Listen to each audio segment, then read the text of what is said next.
I love my little fishes as they swim about their home.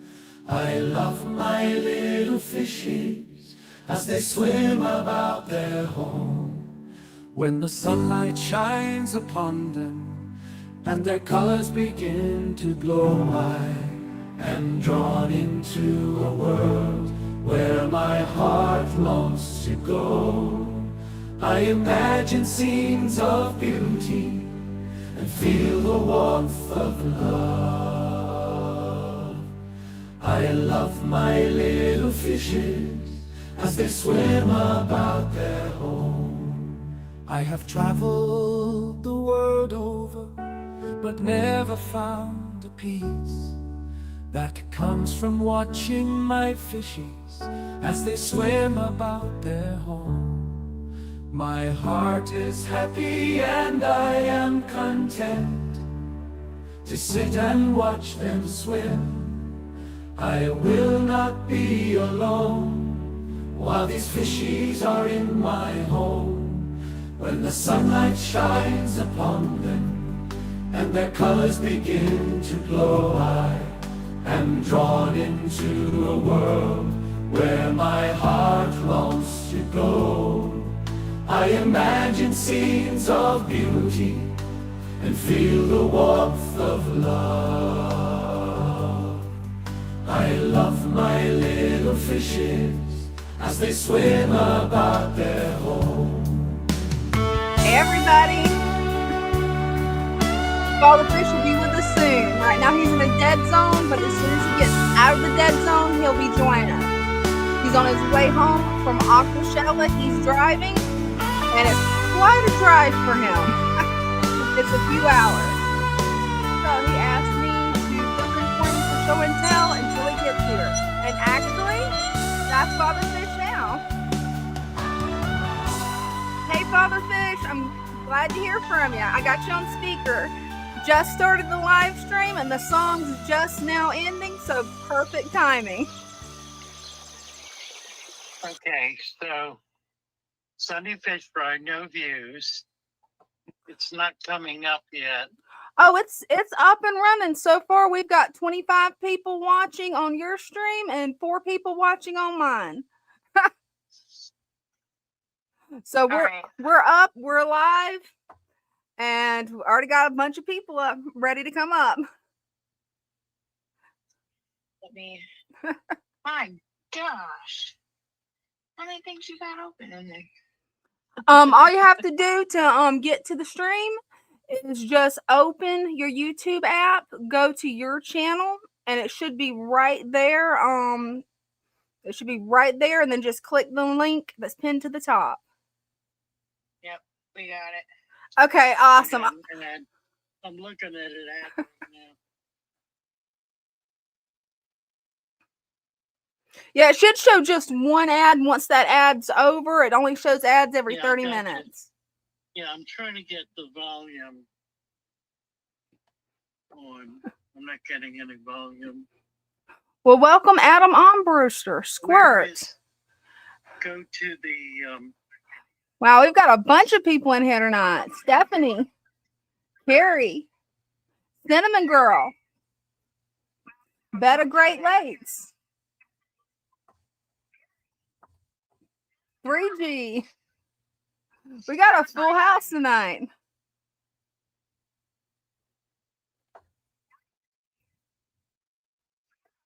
Let's see. Jaden says, I saw Father Fish at Aquaella today and bought a t-shirt. I was very honored to meet him. Me too. I was very honored to meet Father Fish and the Father Fish crew. It was an amazing experience. Let's exit out of it again. Hey, do you guys need me or you want me to focus on the stream? Go ahead and focus on the stream. I'll get it straightened out. Okay, sounds good. If y'all need any help, give me a call. All right, bye y'all. It just needed to be Thank you, Stephanie. I appreciate that. Definitely been an interesting weekend. Aquaella was amazing. How many of you guys actually was able to make it to Aquaella? Let me know in the comments. It was definitely a large turnout at Aquashella. More people at any event than I have ever seen in my life. People were actually lined up around the building in the rain to get in, and it was worth it. So many different types of fish, both saltwater and freshwater. So many different types of shrimp. I mean, even jellyfish and reptiles. I actually got to hold a pretty cool snake. Thank you, Better Great Lakes. I appreciate that. You're very kind. Cinnamon says, "You guys are tough. You guys must be wiped." Yeah, it was definitely a tiring experience, but one of those experiences that also energizes you because it was a lot of fun. Let's check the comments. Adam says, "Dina, your video was cool. Thank you." N4279, how many times have you met Father Fish in person, Dina? Just this once. This is my first time meeting Father Fish. We've been doing live streams for over a year, and it was so nice to actually meet him in person. Did you find the pink angels? Yes, I did, Cinnamon Girl. I did. Sadly, I couldn't bring anything alive home. So pretty much I found this one cool souvenir that I could bring home, and that's about it. And now we've got Father Fish live from his car. Oh, I think we did it. I don't know how or You guys what. did it. You've got it going. Where are we? Here or there? We're here. We're on the phone. All right. Oh boy, this is crazy. We are Yeah. we're in New Jersey, headed back up to enable. What am I enabling? I don't want to enable. I don't want to enable anything. Let me just do this. Okay, I do not have access to the chat. That's So strange. you're gonna. Well, it is what it is. Because Yeah. we're using StreamYard. Well, no, it's in StreamYard, but I I don't have access to it. Stream this to your audience, whatever that means. You're in the show. Everyone can see and hear you. I know that. Da da da. What's this? Chat with everyone in the studio. I don't want to do that. I'm back to here. Okay, I can see. I can see. Dina, I cannot read anything. Yeah. So If we're just I gonna put live with something that. on screen, can you see it? I'm gonna I put a can't. comment It's. on screen and see if I maybe don't. you can see it then. Can we enlarge that? Maybe. Hey Megan. Hi. I'm trying to drive and help at the same time. Oh man. We're gonna.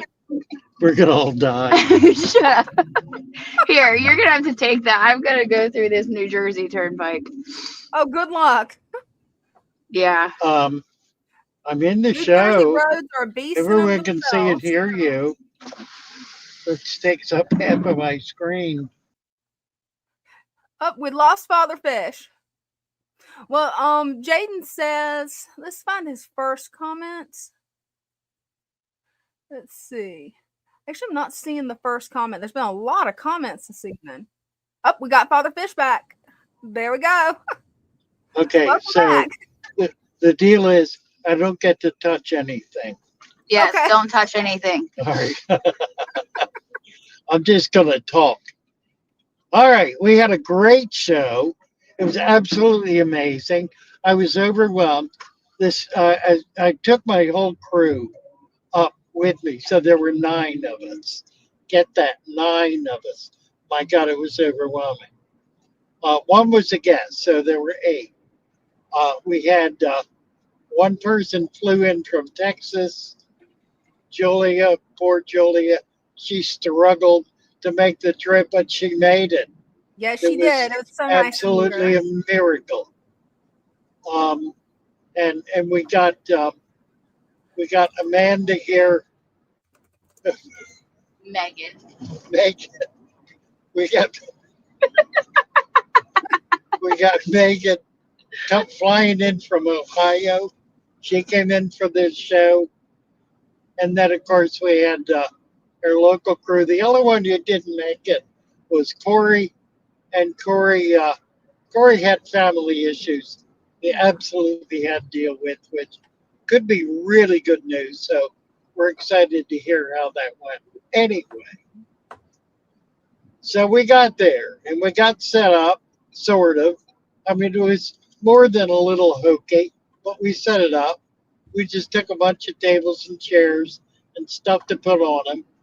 And we did make 2 banners, so that was cool. So we did that and we sat there and everybody's saying to me, how should we price stuff? And I said, well, I think we ought to keep it low so we can sell it.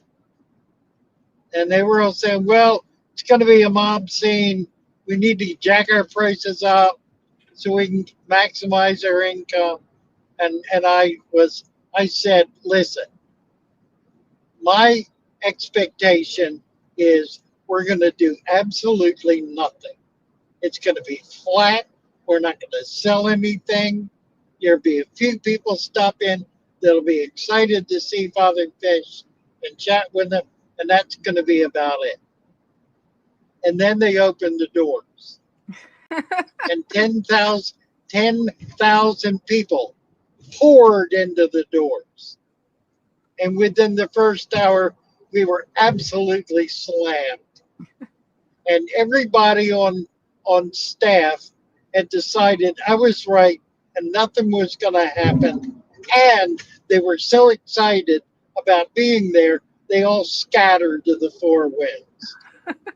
So I stood there for nearly an hour with people lined up to see me and shake hands and buy stuff.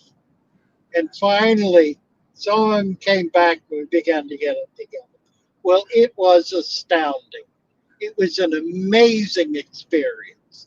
I don't know how many, certainly 100, probably more. Probably People more. come up to me excited to see me, thrilled to see me. I had a bunch of little old ladies who were just beside themselves over being able to be with Father Fish. And I'll tell you what, I was too. It was a joy, an absolute joy, and a real blessing. And it just lifted me to the moon. So I got excited about that. I started giving labels to everybody, taking their picture. Must have been in 200 pictures, just over and over. I couldn't walk around without people stopping me and saying, can I take a picture? Well, it's because I was the biggest YouTuber there. All the other big guys didn't bother to show up. But it was so busy at my booth, I never got up to the YouTube hospitality booth. And I am so sorry about that because I really wanted to do that. I really wanted to be there. It was a situation where there actually were people who came to the show because I was there. That's what they told me. And they weren't lying, I know. So, so I was better off staying in one place Oh, so you that really at least, was. The YouTube Visitor Center, it had nobody there. There was one girl for about 30 minutes and then she went back to her booth. That it oh, was wow. I never So saw any of the featured YouTubers there. that's interesting. I kept So checking for that's, you. yeah, well, that's just as well then. I was at the show in Orlando. I guess it was 3 years ago, and the YouTube booth there was big. It was incredible. There were 25, 30 YouTubers. A lot of the big guys were there, and it was just slammed all the time.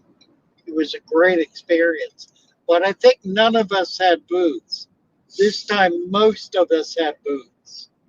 And so it just made more sense to stay in your booth and, give people a chance to find you based on where you're supposed to be. So anyway, then we started selling stuff and we actually sold out of nearly everything. The only thing we came back with in quantity was a bunch of Aqua Preta supplement bags, I think we took 50 and brought back 25. But everything else was basically sold out. And Jennifer, God love her, she needs to be proud of herself. She put together about a dozen resurrection jar, little decorative um, shrimp jars with shrimp in them and some plants and so forth. Every one of them sold. And they sold at her price, which was more than I was going to sell it. So it was a great show. Just was I was overwhelmed with how many people came who said to me, "You changed my whole approach to fish keeping. I'm happy being in the hobby now because of you." I mean, it was just over and over and over and over. I heard that same story again and again. It gave me real heart to know that what we've been struggling to do all these years is working for people. And it's apparently working for a lot of people. So that's my story, and I'm sticking to it. What, what do we got for comments? You're going to have to read them to me. The print is Oh, too we've got a tiny. lot I of can't good read. comments. Cinnamon Girl says that the shrimp jars were cute. Blue Mint says that's such a good idea, Jennifer. Adam Armbruster says great job, FF team. Let's see. Stephanie says he is way famous. He didn't even know. Yes, he is.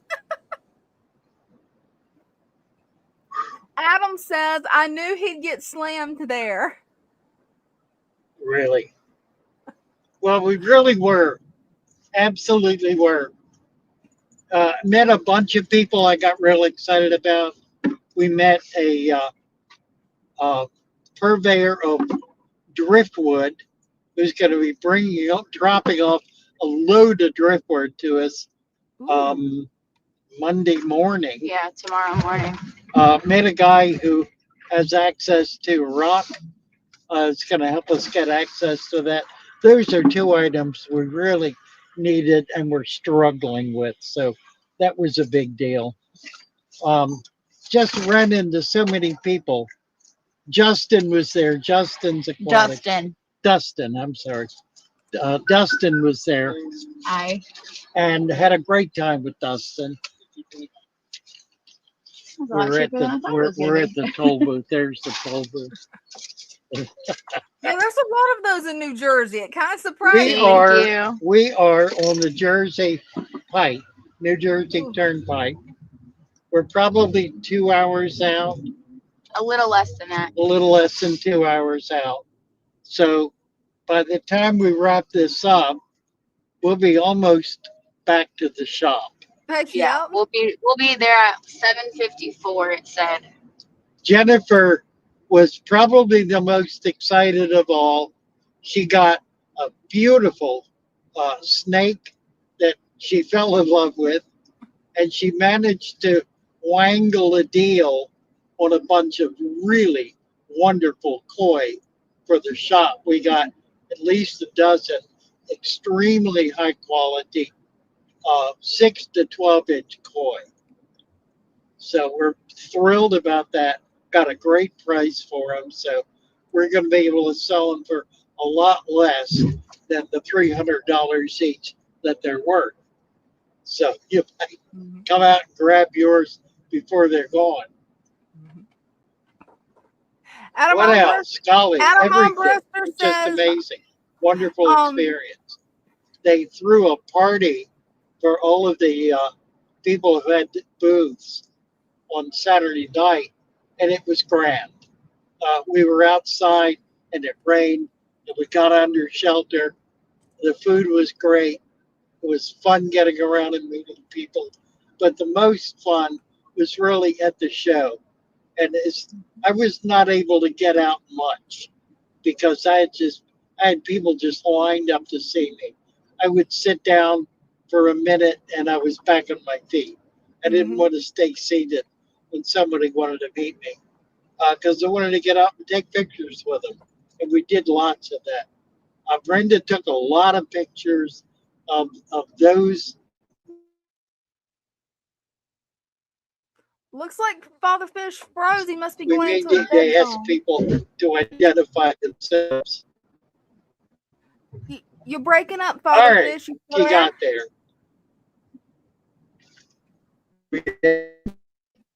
You're breaking up pretty bad on our end. I think you might be going into a dead zone. Yeah, I think he's going into a dead zone, guys.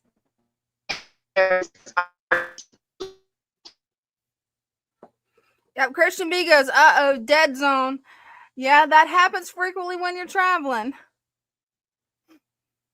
Well, Adam Autumnburster, he says, creating so much joy in the world. And yes, Father Fish has. And it's very apparent when you attend Aquaella with him because you have so many people coming up to him going, you saved the fish keeping hobby for me. And that's very true. I know he did for me and a lot of other people that I know. Looks like he's still there. Ups. Yep, he dropped. Gotta love traveling in dead zone, guys, because they definitely have a lot of those. Let's go through some of the comments. And remember, you're welcome to come up and show off your tank. If you've been at Aquaella and you purchased something new, feel free to come up and join the chat and show it off. Show me what you got. We've got Direwolf here. Direwolf says, so glad you guys had a safe and successful trip. Yeah, it was awesome. We had a lot of fun. Let's go through these comments real quick. Let's see. Where is the Father Fish store located? Salisbury, Maryland. That's where it's located. We got Father Fish back. He's out of the dead zone.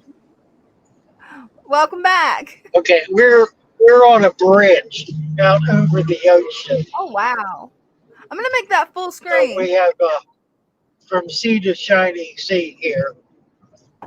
I don't know where we are, but there's no signal to speak of. And I just lost her. Yep, we lost him again, guys. Sorry about that. Only me in the street. He's half Yeah, back. not your fault. Oh, you did that. All right, we can do that again. Back. That's fine. Well, I'm going to make that full screen where they can see. Wow, that is a large bridge. Wow. Yeah. I'm not a very happy camper right now. I don't blame you. I do not like bridges. Driving over bridges too, Megan. I hate it. You did good. You did good. We're all good.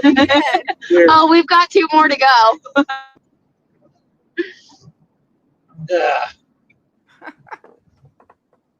And another toll Yeah, booth. the sun is, oh, Lord. The sun is directly in my face, in my eyes. You can see me. I can't see you or anything else. Read some comments to me, Dina. All right. Well, let's see what we've got. Where's the Father Fish store located? By N4279. Salisbury, Maryland. Right. Salisbury is on the eastern shore of Maryland. That's the peninsula. Yeah, no. Paying toll here. We are half an hour from Ocean City, just Thank you. maybe a half an hour north of Assateague, which is a major federal park. We're 2 hours out of DC and Making probably 2 hours out of Atlantic City, which we're probably parallel with right now, but we're well inland from there. Well, what else you got? Joey says that he saved the fish keeping hobby for me. Well, a lot of people have said that. And I kind of knew that was true going in. I really believed the statistic that I read years ago that said that 95% of the people who set up an aquarium fail often enough that they give up the hobby. And Oh, I they know do. that happens. Well, and you know, the strange thing about it is this hobby started as a major hobby when it became possible to make tanks. And that didn't Mm-hmm. happen until until people learned how to make flat glass. And that happened, it's called floating glass. That happened in about 1850.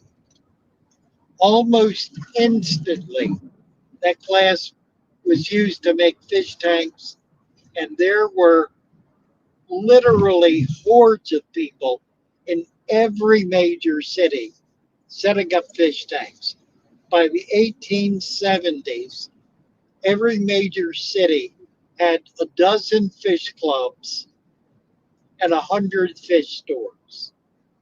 In 1870, before there was electricity. I mean, think about this. People were keeping fish in droves, huge numbers, and they weren't getting them out of South America because they weren't available. They weren't getting them out of the Orient. They weren't available. They were not even getting them out of Florida because that industry had not even started. They were getting them out of their local ditches, out of the local bays, out of the local waters, and setting them up in little natural aquariums. That's how the hobby started. And it continued that way until about 1950. And in 1950, all the men went to war. Up Mm-hmm. at that point, give you an idea what that means. Um, what is his name? Ingalls. Ingalls. I got the right. I don't have the right name. Um, wrote it in about 1820. What was his name? All I can think of is Ingalls. A PhD in biology, in ichthyology, who was very popular in the hobby, wrote a book about the hobby. That's called The Aquarium, I think. Can't think of his name. Old men do this. You gotta cut me some slack here.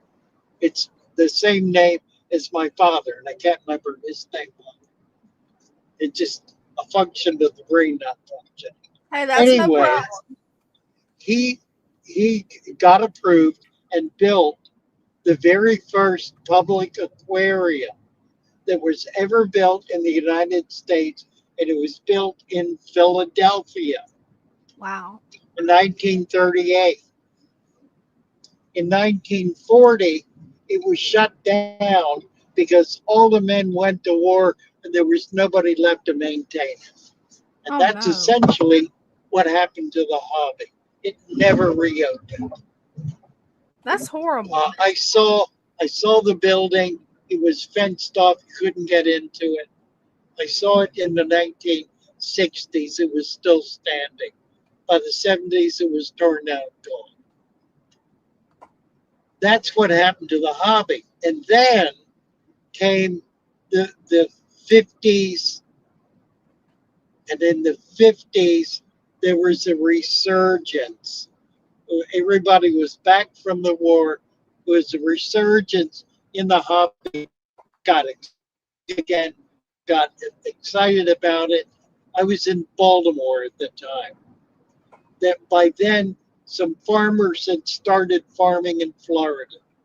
They were farming common fish, guppies, platies, mollies, angels by then were coming on. A friend of mine, Merle Cohen, he and his brother were selling fish out of their garage. They moved to a shop. They started buying out of Florida and trucking them up or shipping them up by train. They would come up to Maryland and they would wholesale them out to all the little shops. There were 47 fish stores in Baltimore in the 1950s. 47. There are two now. And for decades, there was only one. I'm going to explain to you why, because this is really important. The next thing that happened was this huge untapped market developed increasing interest among those who found that they could manufacture products and sell them into this hobby. And so it began. And at first it was perfectly normal stuff. Things like fish tanks, filters, fish nets, light fixtures, all the stuff you have to have, heaters, in order to be able to maintain a tank. Now, you didn't have to have it, but they started bringing tropicals in. And that's where it got really exciting. It was happening before that, but not to the extent that it did in the 50s. And then by the 60s, there were manufacturing companies springing up, making fancier filters, making fancier fish tanks, coming up with all kinds of other products. By the 70s, that aspect of the industry had virtually captured the dollars that were available in the hobby, a substantial portion of it. So people were spending by then $100 to $200, comparable today to $500 to $1,000 on equipment so they can have an aquarium. And then the big box stores came in, and they began consolidating all of this part of the industry, and they drove the little shop out of business because they could not afford to provide the equipment at the cost that these big box stores could provide. And so it dwindled more and more and more, less and less interest on fish, more and more on equipment. And then the saltwater industry came, and that blew the lid off the whole thing. That became all about how much money can you spend on equipment to maintain a saltwater aquarium. And it was astounding. I mean, today people are spending 10, 20, 30, $50,000 just to set up a saltwater tank, one tank. And then they wind up not being able to keep fish alive. That happened for them. And then it began happening for the freshwater ones. They would go into the big box store. They buy all this stuff they were told to buy, take it home with their bag of fish. Within 2 days, the fish were sick. They run back to the store, get a bunch of medicine to cure their fish, bring it back, dump it in. 2 days later, everything's dead and the tank stinks. So they clean it out, go back to the store, get convinced to start over again by spending more money on more supplies and less money on fish. Never bought plants. Plants were not even a consideration back then. They were in the 1800s. They were not in the 1960s and 70s. What do you think No caused that shops. change? Virtually no shops carried plants. One or two, maybe a sword, maybe some anacrus. That'll let it out. So they began failing. More and more people failed. They were told to put gravel in their tank. That creates an open cesspool. So then they had to clean it. More money spent on cleaning the tank every week, cleaning the tank, cleaning out this cesspool they were creating. And then the fish got sick and they died. And they got sick and they died. And the tank went out on the curb. And it happened to 9 out of 10 people who tried to set up aquariums. So the hobby did not grow the way it did in 100 years earlier, nor did it quite die, because the 10% that figured out how to keep them alive kept it going, and were excited about keeping it going. And then the YouTube came along. Well, that was 20 years later. It was like 2010. I was told about it in 2012. I didn't figure it out. I was running a shop until 2016 when I figured it out and got on and started talking about what I was doing and what I was teaching and how it was helping people keep their fish alive. So we did that. And we did it from then until now. And now we've got probably a few 100,000, maybe as many as 1 million people worldwide who are doing this natural aquarium. So we've created a movement, and that movement is going to grow. It is going to return this hobby to what it should have been all along, which is all about the fish, all about the aquarium, all about keeping a natural, healthy environment where things are allowed to grow and thrive. And that's the end of my rant. That was a good rant, though. And it was truthful. That's what I love about your rants, is you're not afraid to tell the truth, Fatherfish. Hey, Better Great Lakes wants you to share some of your experiences that you had at Aquaella, and he wants to know, did you see any new products that you were interested in, or did something stand out to you? Did you bring anything back with you? Brought a few things. I mentioned the koi. Mm-hmm. I met a woman who she goes by Macro lady. Macro Lady.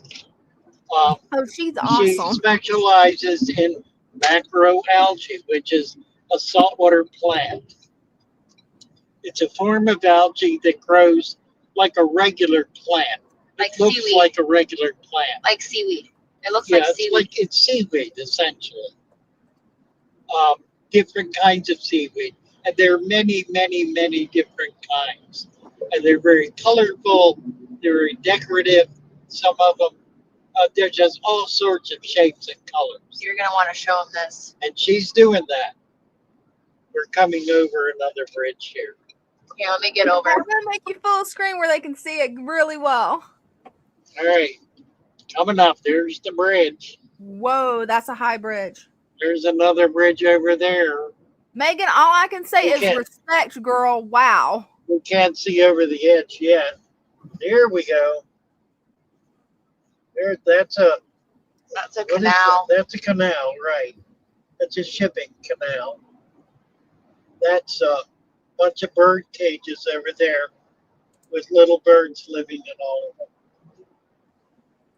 There's a sawmill right down there. I'm making it up. There's a bunch of dirt and rocks. We need to go there. And now we're off the bridge. And here we go. On our way to Annapolis. To another toll. To another toll, right. One more toll. We've had 4 tolls so far. And we haven't gone 50 miles. No. Wow. Yeah, it's Toll City. It really is. Right. I've never seen so many tolls before. My hand is covering something. Do you have more cash? I do. I have lots more cash. You need more cash? I think it's going to be probably more than $2. My wallet isn't enough. Yeah, I got it. Hey, NC finally showed up after a month. Aww.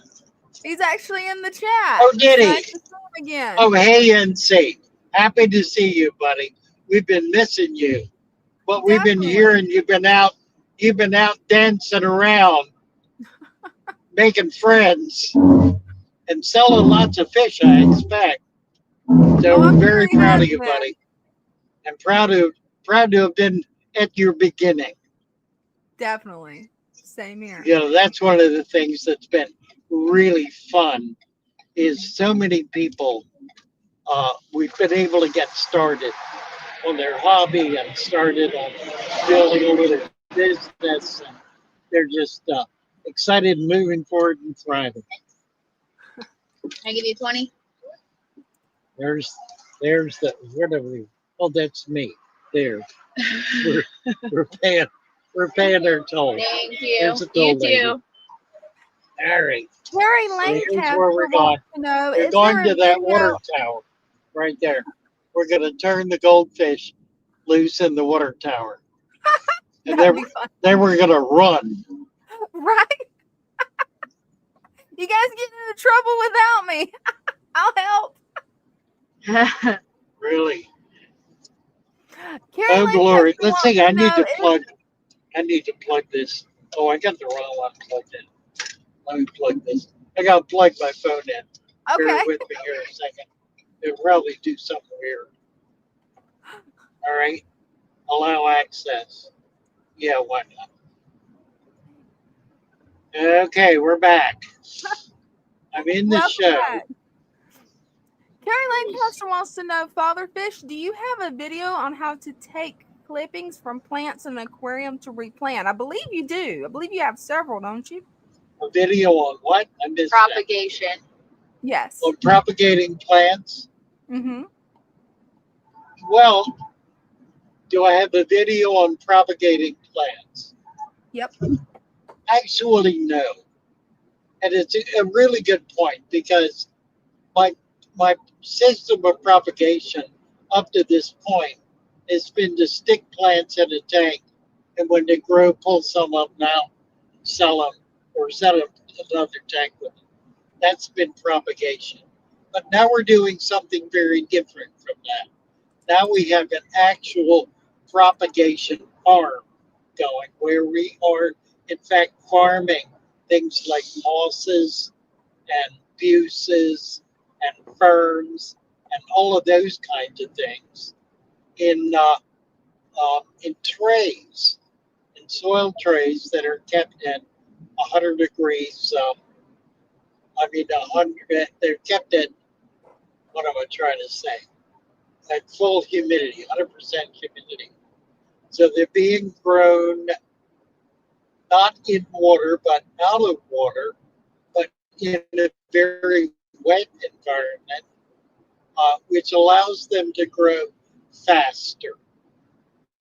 And then once they reach a given level where they kind of grow out in that little pot they're in, then we transfer them to water.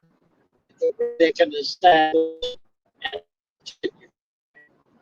So we're learning how to do that. We have a new staff person who's an absolute genius with it, who's doing extremely well.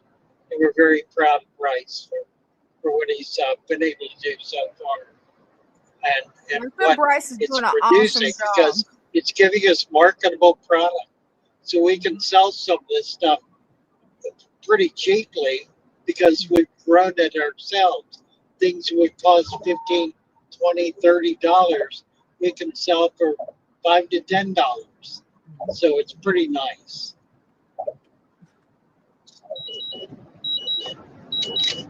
I'm sounding off here. What did I eat that's driving lunch? It's probably got a lot of sugar. That's starting to break up pretty bad on my end, guys. I think we lost him. I'm not sure, but I think so. That would have been good. Oh, he's back. We got him. Everything okay there, Father Fish? Yeah, I'm here. You got me? Yeah, I got you back. Okay. Danny OCZ says, hello, everyone. I want to ask, what could be the least invasive way of removing a thick bed of hair algae? Because I have a lot of fry in there, and I'm worried about pulling them out with the algae. The easiest way to pull fry is to siphon them over a net on sitting on top of a bucket. So you need a big net sitting on a bucket, the siphon the tank, like a half inch diameter hose, which is about the same size as uh, the clean out siphon hose. Use that to create a siphon and siphon all the babies out. It's the safest way to do it. You could siphon them into that net or just into the bucket. Just leave all in the bucket initially. Then you can go back and start dipping them out and putting them where you want them. But the best way to get babies is not with the net, because you wind up killing half of them and scaring them into the dirt, and it just gets to be a frustrating mess. But if you use the siphon, you can, because they tend to school, they tend to hang together. You can get a whole bunch of them, real simple, real easy. Just don't siphon them onto your feet, because you'll never pick them up. Oh, right. Hey, that is a neat trick. I'll definitely try that with my guppy fry because I got a surprise Yeah, when you I might got home. practice. I got a bunch I of new would ones. practice first. Practice Practice doing first? that before you actually are siphoning out $500 worth of fish and they Right? wind up on the floor. You need to learn how to do it. You need to practice it. It's a skill. You have to Mhm. develop the skill. It's not something you're born with. It's something you learn. So learn. Those Definitely who don't will. know how to learn how to learn. Then you'll Right? learn. If you don't learn how to learn, you ain't never going to learn nothing. There are too many people around who learn nothing because they don't know how to learn. They think everything they know is all there is to know, and it ain't nothing because they don't know anything. They just think they know things, but they really don't know things because they don't know how to learn. You have That to would make a learn, great short. right? That's good Learn how to advice. learn, and then you'll learn. If you Right? and I'll tell you the most basic element required in learning to learn is saying, "I'm stupid. Teach me. I am stupid. I am ignorant." I shouldn't say stupid. I should say ignorant. Although stupid kind of means the same thing, but it doesn't mean dumb. It means I don't know. I don't know. I don't know is not an admission of guilt. Mhm. And it's not anything one should ever be ashamed of. I don't know means I am intelligent enough to realize that my knowledge of whatever that is we're talking about is inadequate to fully understand it. And I would like to learn more about it rather than say, "Oh, yeah, I know," when you don't know nothing. I get so tired of people telling me, "Oh, yeah, I know," and they don't know nothing. And then they get angry when I tell them, "But you don't know nothing." And then I say, "Why is it you insist on being stupid? Why do you do that? You're not a dumb person. You're a smart person. But you absolutely insist on being stupid. Stop being stupid, stupid. That reminds me Start of an old learning. statement that my Start dad always learning how said. to That's learn. not stupid. Learn how to learn. Then you will learn. Well, People we've got a question on admit, how to remove hair algae without admit. accidentally Listen picking to up the me. fry. I ain't done ranting. Wait till I get done. Okay. Admit to your ignorance. If you're ignorant, say, "I'm ignorant. I want to learn. I don't understand. I want to learn. I think I know, but I know I'm too smart to know. I really don't know." Boy, when you can finally get to that place, then it becomes possible for you to start learning. So true. Honestly, I mean, I'm off on this because too many people, I know, too many people I run into, too many people out there are absolutely convinced that the tiny, minuscule, dirt-sized piece of knowledge they have is the sum and total of wisdom in the world. And it ain't nothing. It's nothing. The reality is the smartest human being in the world knows less than one millionth of 1% of reality. Preach it, Father Fish. Simply ignorant. Yes. Preach it. You're tired of hearing it. All right, go. Hey, What? I don't mind. Go for it. I'm done. Well, we've got a question on how to remove a bed of hair algae without disturbing the fry, without removing the fry. They're worried that the hair algae the fry will go up in the hair algae and get trapped there Well, when they it certainly can't remove can. it. Well, what you do, yeah, simple. Take the hair algae out and put it in a bucket of water. Mhm. That's a good tip. Put it in a bucket of water from the same tank. Mhm. And then you can go through it slowly and carefully. And any fish that are caught up in it will be released from it if you do it slowly and carefully. It's a real issue. It's a good question. And it does happen. And little fish are notorious for that. They're stupid. They don't know nothing. They're ignorant. They don't even know what algae is, much less how they get entrapped by it. Right? So you need to help them out. Definitely. Then we've got a question from Adam. He wants to know, what was the most impressive thing you saw at Aquashella? Oh, that albino, that turtle. Right? That was a good one. Oh my gosh. If I had $75,000, I would have totally brought him home. A fly river turtle. They have an albino fly river turtle that's about a foot long. Extremely rare. Somebody asked, I was standing there talking about it. The guy said, well, what's his worth? And they said, well, we've been offered 75,000 for it, turned it down. Wow. Yeah. But you can get fly river turtles, little ones, for $2,000 to $3,000. They don't have the black eyes, though. What don't have the black eyes? The little ones. Well, they'll grow black eyes. Give them a chance. What are you talking about? They don't have black eyes. That's what was the coolest part about that big one, though, was like it was all white and then it had like dark black eyes. Well, you know what? I'd rather have one than not have one. I don't care what color it is.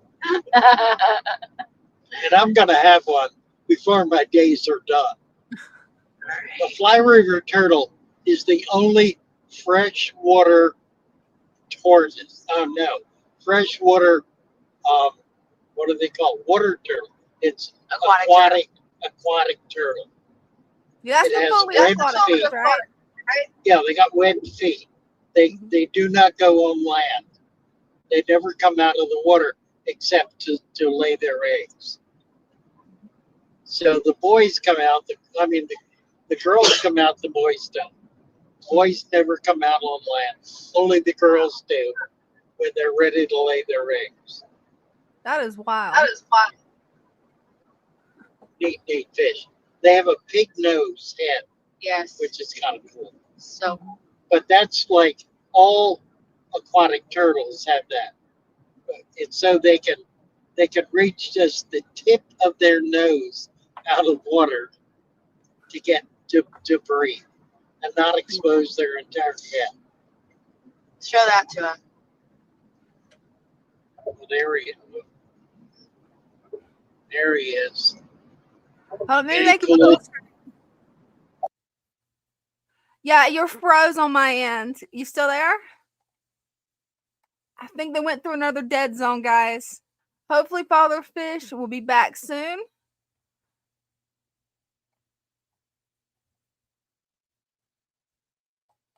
I've got your question starred for Father Fish, Adam. I'm going to save it until we get him back.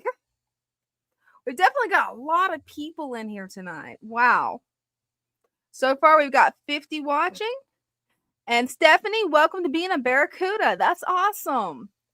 She's our new member.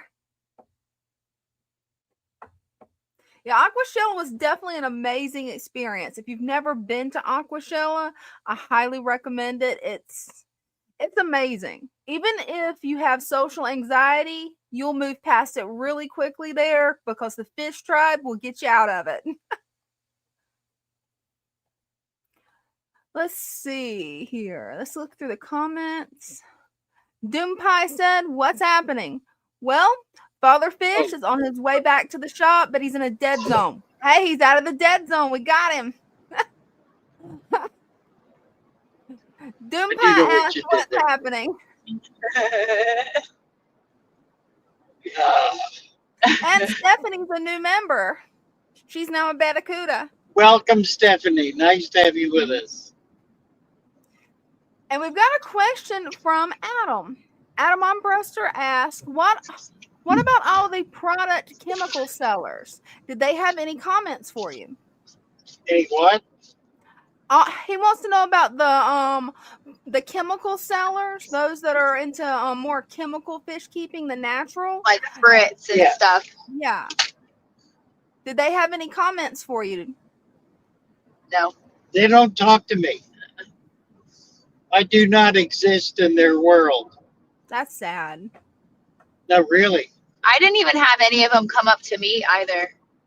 Yeah, I do not exist in their world. I am enemy number one to their industry.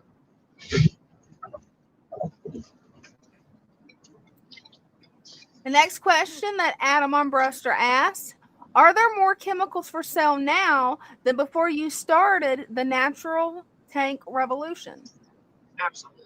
Good question.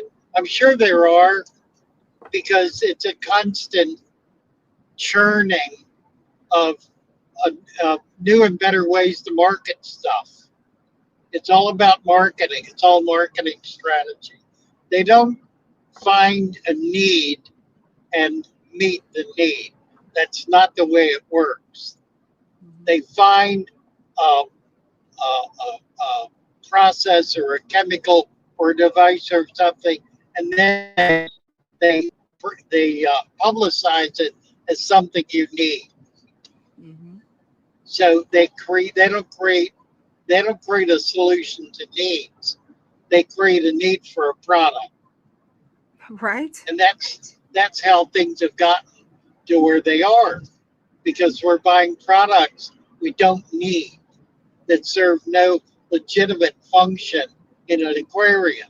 But we're buying them because we're told by all the marketers who are making money on this stuff, and the big box stores who are selling it in order to be able to sustain their overhead, that this is what you're supposed to have. You need to have this in order to have an aquarium.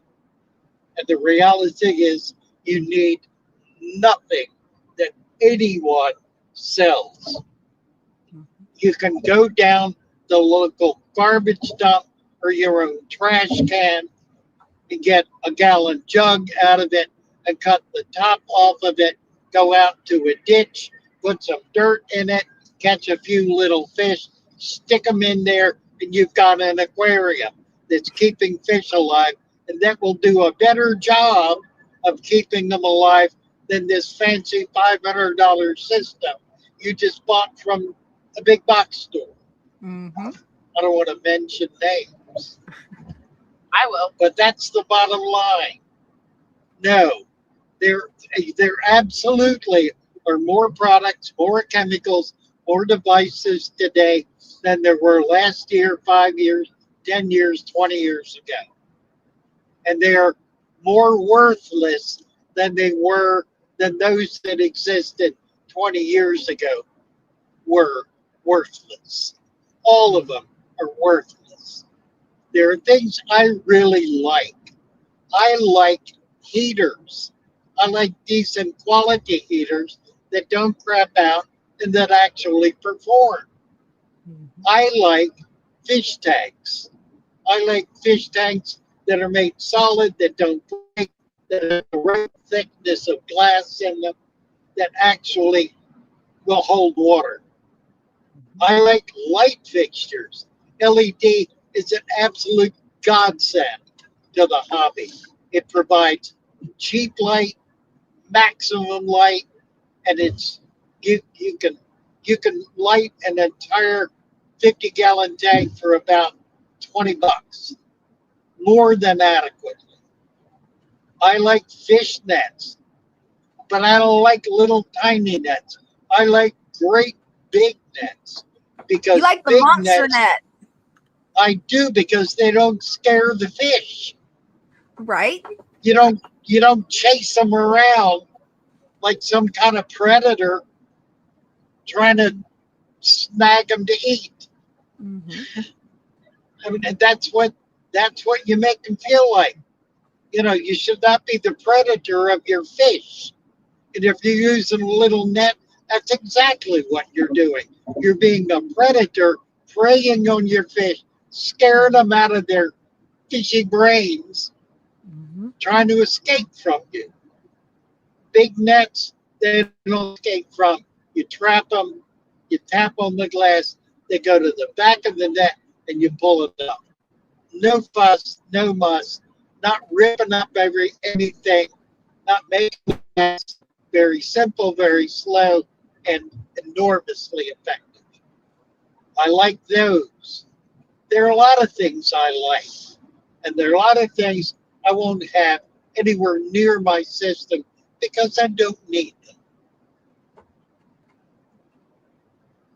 O2, the good example is the O2 systems. Pumping CO2, pumping CO2 into the water. It's all the rage. You gotta have a CO2 system. Well, what CO2 does, it promotes an unrealistic, unnatural growth in the plant. So that the minute it is no longer available, the plant withers and dies. Once you get it on CO2, it's like a drug addict. You can't get it off. And if you try to take it off, it dies. I don't do CO2. I don't do it that way. I do a substrate that generates huge volumes of CO2 that the plants can take up through their roots as needed. Because the root system knows what it needs to be able to grow the plant. Leaves are just dumb things. They take everything in. They don't know nothing. But the roots know. The roots are there, and they're solid, and they're permanent. The leaves are like birds. They're here, and then they're gone, and then they're new ones. They're like I don't know, butterflies. They're pretty and they're nice, but they're really not very smart. We're at a total lose. Total lose, $6. Look at that. Wow. 1, 2, 3, 4, 5, 6. Took all my ones off my hands.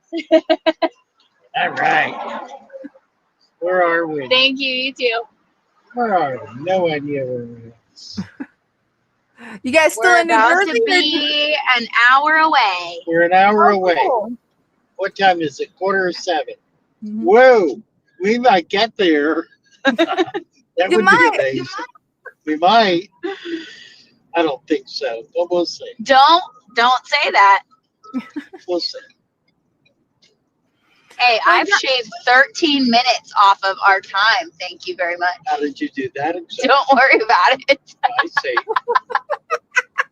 She's moving us between worlds here. You just do your live and I'll chauffeur you, all right? Don't ask questions, Father Fish. Right. You don't. The rest of that is you don't want answers to. Exactly. My mother used to say that. Don't ask questions you don't want the answer to. Yep, Or was it my father? Or maybe both. probably both. Probably both. We've got a question from Danikin Aquatics. He says, LOL, hogfish or snapper? Which is better to eat? Asking for a friend. Codfish or snapper? Man, that's a tough one. If you're eating cheap and you're getting fish and chips, it's going to be codfish. Mm-hmm. If you're eating in a fine dining restaurant or you're out fishing trying to get something really good, it's going to be snapper. Snapper tastes so much better, but there ain't nothing wrong with codfish when you're getting fish and chips. Mm-hmm. Agreed.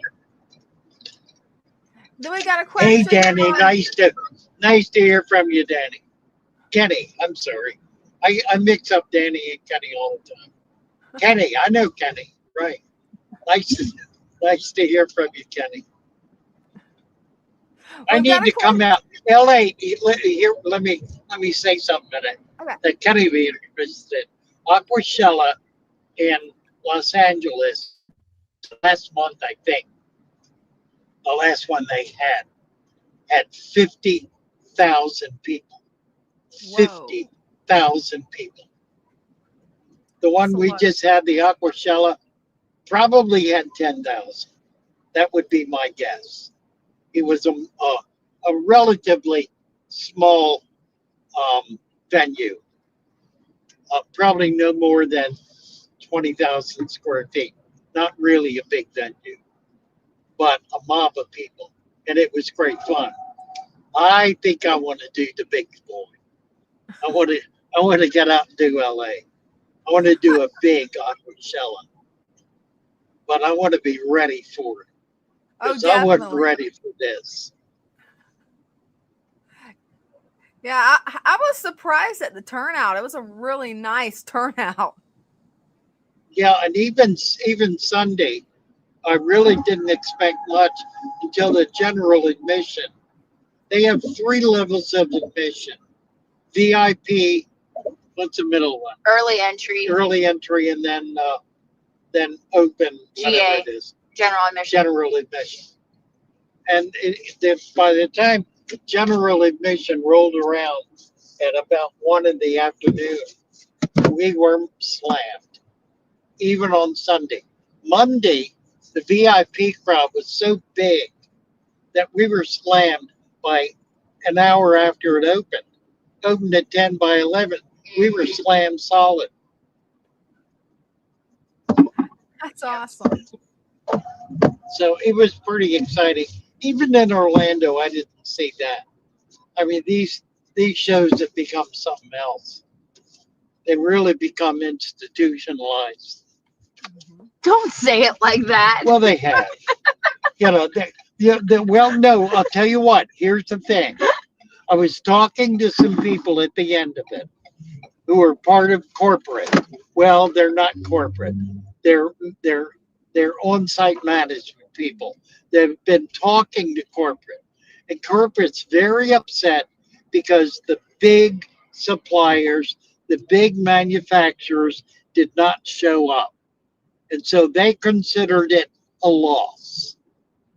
I know who you're talking about. Yeah. I had a good conversation with him too. Yeah. I guess you're right. Yeah. When you think of it, when you put it that way. Yeah. So the reality is it's become corporate. My suggestion is we go back to basics. Got a bunch of local clubs together and put on the biggest show you can. I'll tell you what that show demonstrated to me. It's the first time they've had one in decades in the New England Corridor, just south of New York City. It was slammed. People are hungry for these shows. Everybody came with money in their pocket. There were millions of dollars exchanged. People were selling out. Their booth after booth after booth was selling out at exorbitant prices. Give you a perfect example. The uh, algae, the macro lady, the Mhm. macroalgae later. She's selling macroalgae. Now, macroalgae is a weed. There are a lot of different colors, a lot of different kinds, a lot of different shapes. I happen to like them a lot, but they're a Yep. weed and they grow like a weed. They grow prolifically wherever you put them. She was selling a bag, a little tiny bag with 3 little tiny pieces of macroalgae in it for $50 and selling out. Boggled my brain and hers too. She was shocked She that had some beautiful displays too that all sold out. Every single one of them were gone. she did have a lot of nice displays. And she gets around. She does, this is what she does. She does the shows and she's learned how to do them. She's actually a hospice nurse. Is that right? Yeah. Wow. Yep. Interesting young woman. She's been invited to, as a speaker at a lot of big shows because she's doing something unusual, something that's very creative and yet very basic. I mean, the macroalgae, I prefer macroalgae to coral. And I will do macroalgae in a tank before I'll do coral. There are certain soft corals that are easy to do, and I love doing them. But boy, the macroalgae, they absorb the nitrates. They keep the tank. It's like a planted tank. I mean, that's really what it is. You've got a planted saltwater tank with macroalgae. That'll have roots. They attach to rocks or other hardscape, but they do a great job of keeping the water clean and clear. Oh, it looks like we got Greg ready to come up to show off his tanks. You ready for me to bring Greg up? Go for it. All right. Hi, Greg. Hey, Father Fish. Hey, Miss Dina. Hey. Nice to see you, Greg. Hey, Father Fish. I got about a group of 21 rummy nose tetra. Nice. They're in the hospital Beautiful. tank, and I've been losing about 2 or 3 a day. Huh. And their tails looks like it's getting a fungus, and then they lose their tail and die. Okay, so you got a bacterial infection in there. It's the fungus. The fungus follows bacteria. The bacteria is what's attacking. Fungus does not attack live flesh. Bacteria does. Fungus only lives on dead material. So when you understand that, then you realize that the fungus on your fish is not the problem. The problem is the bacteria that's killing the flesh on the fish that the fungus are then thriving on. So don't treat for fungus, treat for bacteria. Okay. One of the things that I like to do, it's very simple. With little tiny fish, it's more difficult, but you can do it with them. I use erythromycin or any of the other gel antibacterial ointments that are available at every drugstore and every food store in the country, and they're cheap. You get a little tube of it, put it alongside the tank, leave it there. Whenever you see any kind of infection or any kind of wound, catch the fish with a net and just dab it with this erythromycin or whatever it is you're using.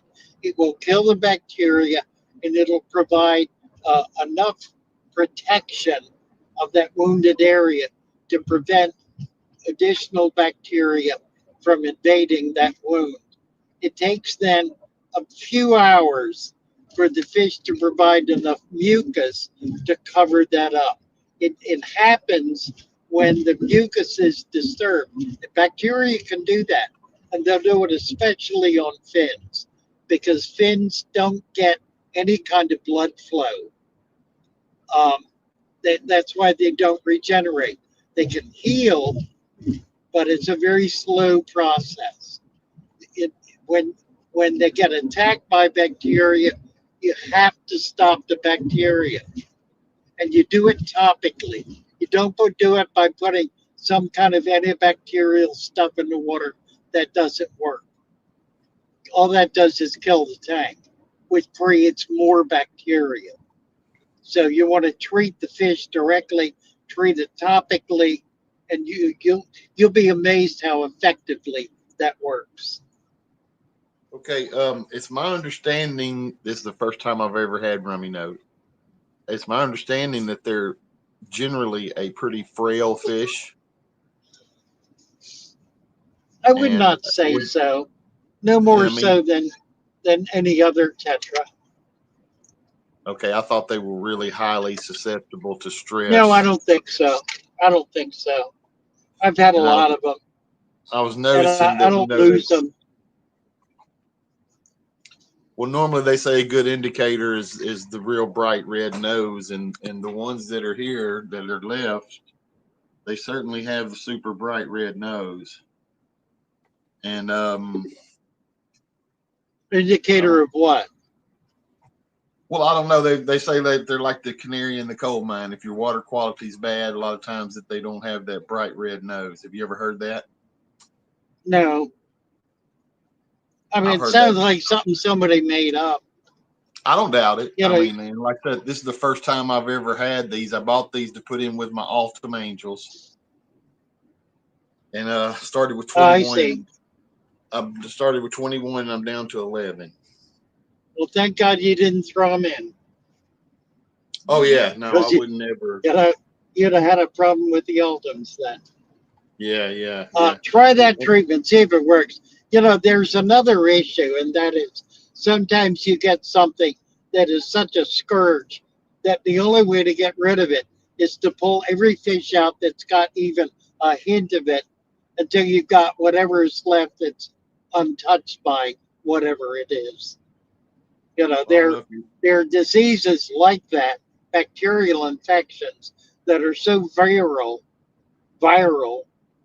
that the only way to get rid of it is to flush every fish that even begins to be affected by it until because that's more true with parasites than bacteria. Right. And Yeah, it works with parasites. It works with parasites because parasites have a life cycle that includes being unhitched from the host and multiplying. And if you catch them before they leave the host, right as they're attached to it, pull them out of there, then you don't get they don't get the opportunity to drop off and multiply. Right. Oh, those are some All gorgeous. right. But yeah. Well, good luck with that. Keep us posted. Let I'll us do know it. how that's coming. Try to treat them as best you can. I'm certainly going to do it. And thanks for having me up, Father Fish. We'll see y'all next Oh, time. you bet, Greg. I appreciate you. Thank you, Greg. Thanks, Greg.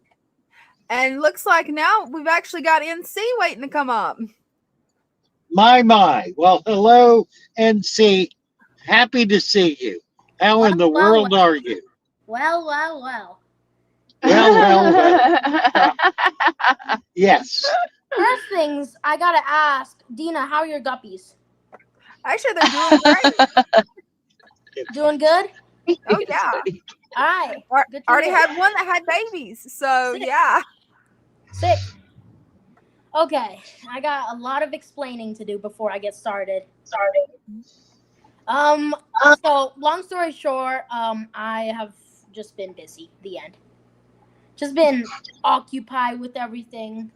I do have a couple videos I haven't released yet from Thailand where I went to beta farms and guppy Oh farms. my. Wow. So he was in Thailand. Uh-huh. Yes, I was. I spent most of my fish money on a plane ticket to Thailand. Wow. Good for you. And yes, I'm old enough to fly alone. That's exciting. By yourself? You went by yourself? On my Oh, own. wow. Wow. Aren't you a big boy? Goodness sakes. So That's incredible. So let's just get started. So first, I actually got this. This is like a little show and tell equipment, but I got this so my video quality will improve 1 million times. What is it? It's a That you microphone. clip on. Yes. It's Oh, okay. I spent like $300 on that, so we got wonderful stuff now. The videos are gonna get 10 times better. And then in here, so my plan with all my tanks is I'm gonna do potted plants. That's just what I'm gonna do with them. I'm gonna do like potted, and then we're gonna get some substrate in there. I'm just getting everything started back up again. I think that makes sense given the way you're raising plecos. Yeah. So I'm gonna do like just pots of plants, dirt, sand, plants. That's how I'm gonna do it. Cool. I love his little pleco caves. Oh, yeah. We saw a lot of those at Aquaella. Oh yeah. These are the Wobbin musters. I got them. I got them from Germany. I got a friend in Germany. Oh, I paid decent amount for these guys. Yeah, those are really cool. Oh yeah. And then I don't want to reveal this, but there you go. Wow. Do it I might again. have Do it gone again. too crazy with my tanks. Well, We see what you've been busy doing. I got some betas going. Oh, Oh, my. wow. Where'd they come from? Thailand. I got a friend in Thailand. So they shipped them back to you? Yeah. So these That's are pretty top-notch nice. quality. Wow. Yeah, I would say so. Beautiful. I got 3 females with eggs in their ovipositor, so I'm gonna attempt today to float them. Nice. So I have like a bunch of males, but this one in particular I want to breed because look at that. Yeah, that's You really can pretty. do 2 females with 1 male. Okay, That will increase the odds of because spawning. this is my first female. Where is she? She's in there. She's got. Oh, that's You can all see the pretty. egg spot. Wow. Nice. Beautiful color. Pretty fish. Pretty fish. Plecos, I got about. They're all hiding under the filter, but I'm getting pots tomorrow, so we'll get that going. And then this one is a male beta, and then a female beta. Really nice. In here will be the Hillstream Loach breeding project. Oh, wow. I did a tour. I think Dina saw it. She actually commented. Yep. But it was the store tour of the Hillstream Loach shop where they had the most insane looking ones. Yeah, that was a Wow. cool video. That this is gonna be. I try to make it as natural, replicating their environment as possible. And yeah, I'm gonna be getting 10 of the Gastromyzon SK3, which is. Now, are you doing any kind of water flow in there? Yes. I want to get this. They're coming Wednesday, so I have a pump setting up, so I'll get that done. But I've just Nice. been busy. Nice. Up in here, we have another colony of the Wobbin musters. And then this is the best of the best. I have 30 longfin super reds. Oh, wow. I see him. They're all Nice. hiding under Those the are filter. pretty. But Yeah, I see them. 30 longfin super reds. I am not selling them. I'm gonna keep them all, and then I'm gonna get like 10 pairs of those going. Good job. Mm-hmm. Moving on to the new addition to the fish room. Wow.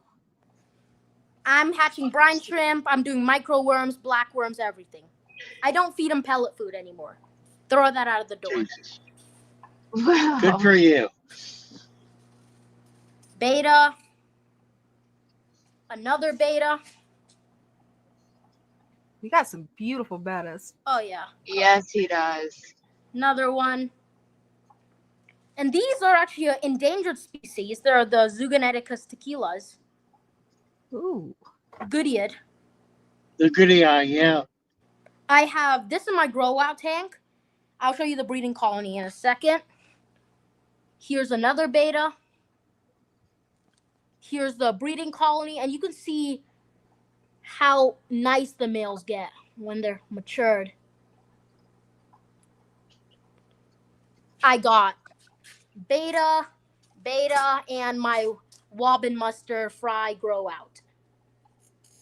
I like to start them in 5 gallons because, as you said, I had problems with them dying because the tank was too big and they couldn't find food. So I just put them in smaller tanks, and then once they get to 1/2 inch, then I put them in a bigger tank.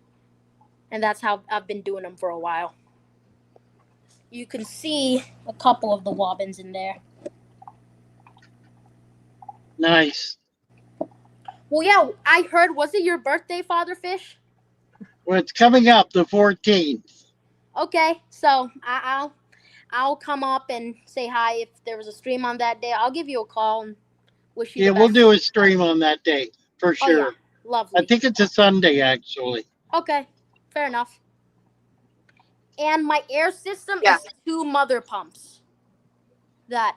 Oh, fill up- nice. I'll show you the air system if you want. Yeah. Messy. I gotta get that sorted, but it's just all air system right there. Very cool.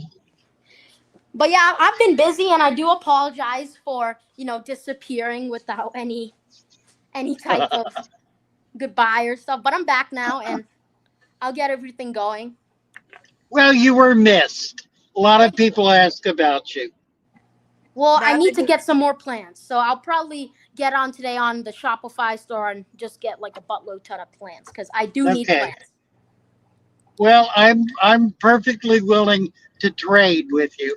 If Oh, you yeah. got something you want to trade, we can do that. I got the Wobbin Musters, the Green Dragons, the Wobbin I Musters. love it. Love it. Honeycomb. They're That the would be honeycomb. great. Yep. Happy They to sell like do it. wildfire. They're more of a rare bushy nose. I Right. think it's L519. I think. I don't know. Well, I'll send you an email and stuff, but Okay. Well, let's talk. Oh yeah. Let's negotiate. But yeah, I might be, cause I've been anonymous. He always gets the best of me, this kid. He always does. Oh, I'm sure he has got some great bargaining skills. You have no idea. I've been anonymous for a while, so I might at some point show up my face and actually get into the scene like fully. So How old are you now? I am 16. Awesome. Okay. Wow. I'm old now. Yeah, you I'm are. old now. Yeah, right. You're not a kid anymore. That's And true. you remember this? Thank you Mhm. for my birthday. I do. Oh, It was from my brother. yeah. Yeah. That's sweet. Well, yeah, Nice. hope to see you guys back up soon. I'm not gonna bother you guys any further, and I'm gonna get feeding and get everything going in here. Wonderful to have you back at sea. Thank That you. it is. Nice I to love see you, you. fish room. Love you, fish room. And by the way, yes, I'll be getting another rack in 2 months. Working Oh, on it. Nice. awesome. It's gonna be a wooden rack, and it's building in the backyard right now. I'm gonna do auto water change on that, but we'll see on that. Oh, cool. Nice. All righty. Take care. See ya. Thank you. Steve. Bye-bye. Mercy. Hey, we finally now know what happened in C. That's awesome. Yeah, exactly. Right. He's alive. He's alive. He's alive. Everybody's been asking about him. I know. Uh-huh. Yeah, it's true. Better Great Lakes wants to know which stingray won the predatory fins competition. Do you guys I know? don't know. Yeah, it was the deformed one. Oh, okay. What are they called? The angel? It was number 11. Huh. Oh, cool. The That one was- that had the little arms. Yeah, the one with the wings. The one with the like arms on it. Blue Mint says, "Oh, the Batman." The bat. Yeah. That's right. Exactly. The bat ray. Yep. That is a genetic defect. It's not something that's created by the fish keeper. They're born that way. And it has to do with their embryonic development. They failed to develop, and those appendages failed to connect with the rest of the body. That was my favorite one. Really. Oh Mine yeah, too. I That loved one that was one. cool. I had never seen one like that before. I haven't either. And the colors on it were so pretty. Mm-hmm. I think those colors is what pushed it over the edge where it won. Yeah, Probably. Mm-hmm. that's Blue gonna Mint fall. said Batman Ray. That's the name of it. It's Batman Batman Ray. Ray, that's right. Yeah. Pretty cool. Oh, what are we doing? It's 7:15. We're about half an hour out, if that. We're Yeah. getting really close. I told you I was gonna get you there. I know you did. I'm amazed Don't we ask got back so questions, quick. Father Fish. What you got? She said, "Don't ask questions."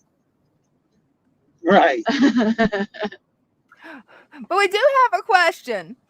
Okay. Donovan says, Father Fish, I remember seeing a video of yours that said you were accepting applications for those who wanted to sell your products to one's local fish keepers. Are you still doing that? Please message. You mean in other countries, or what's he referring to? I have been looking for distributors in other countries because I'm not set up to ship, and I don't think I can ship dirt into other countries, although I haven't looked into it. We can't even ship shrimp to Hawaii. We can't ship Right. shrimp to Hawaii, right? What I started doing this weekend, though, we've been talking about this for a while, is setting up a wholesale operation that allows us to sell in bulk to local fish stores. And we had 3 stores that expressed interest in carrying our product.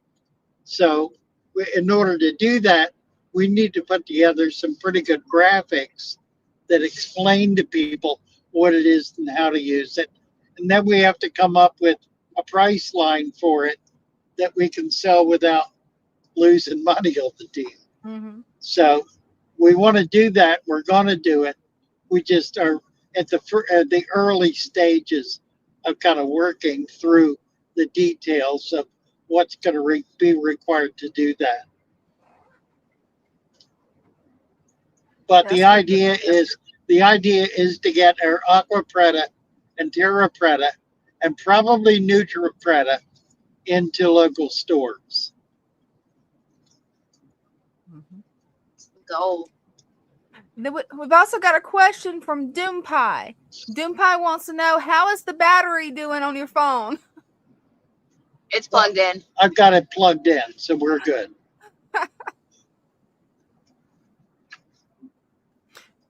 I can hear those koi splashing in the back. It's hilarious. Yeah, we have koi in the back splashing. Oh, wow. We'll show you the koi if we're still alive when we get there. Hey, I that'll think be we will fun. be. Yeah. I think we're getting fairly close here. Yeah, we are. Renard Brooks wants to know, will my substrate produce food without dead leaves? Come again? Oh, good question. Yes and no. The issue is that the dead leaves are food for the microfauna,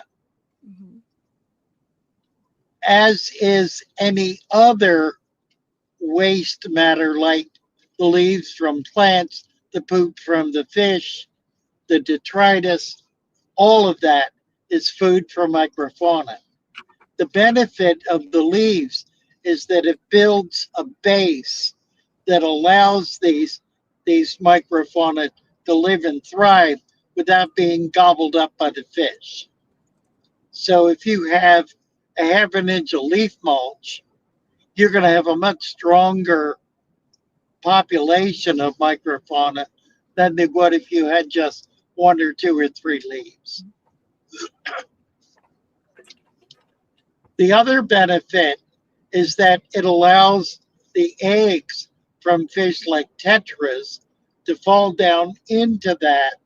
And if it's deep enough, some of those eggs will be able to survive and hatch. What normally happens is all the eggs get eaten up because they're exposed. So what that leaf mulch does is it provides some cover for the little tiny eggs as they fall into it to be able to be protected from being gobbled up. And then when the babies hatch, there's food right there available for them in the form of these tiny little microfauna, the little microscopic creatures like paramecia and so forth.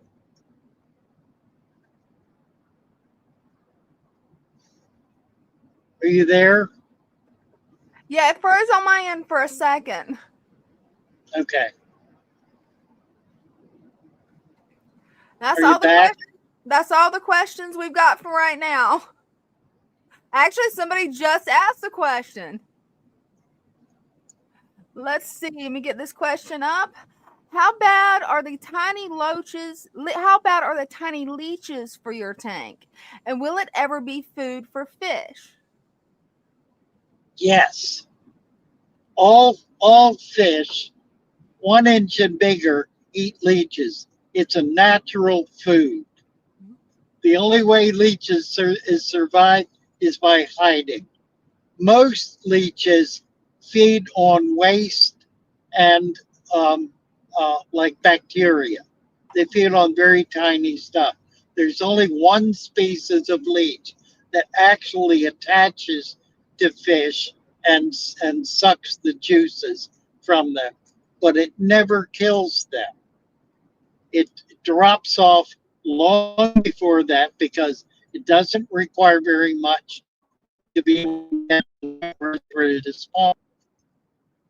The babies, however, will all the fish in the tank eat leeches. It's a natural food for them. It's like any other kind of worm. And we've got Daryl Willis ready to come up. Great. Hi, Daryl. Hi, Hey, Daryl. Papa Fish. Hey, Dina. Figured I'd come on and Nice. show y'all my tanks. Oh, great. There's Connor, my Bisher.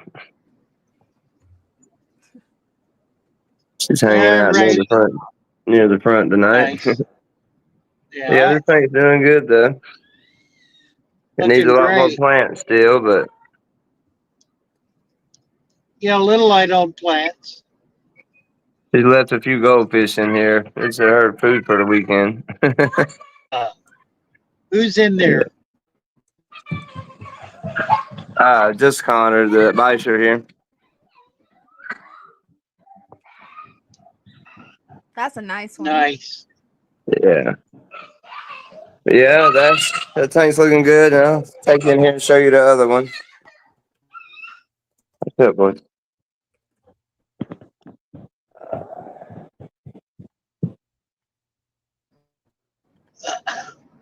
There's the That's a nice tank. looking good. Still had a few random fish dying. I don't know. It seems like ever since I turned the water up higher, I'm sure that doesn't got the temperature up. I'm sure that doesn't have anything to do with it, but that seems to be when they started dying. So I don't know.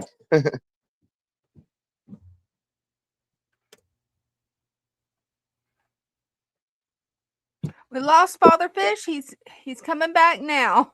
Oh, okay. Yeah, hi there. We've got 2 Father Fishes on now. Okay. Oh dear. Well, cut the other one off. Kill the other one. Hey, Yeah, stop, I'm gonna boy. get rid of the other one. Back up. It's one of my guppies. There we go.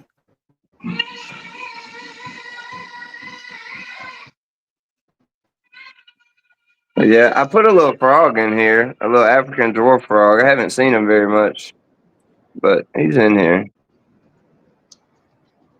Nice. I don't know if he can find stuff to eat in there, or if I need to start putting something in there for him. That's what I was kind of wondering too. Yeah, I would see if you can get some black worms. Some black one.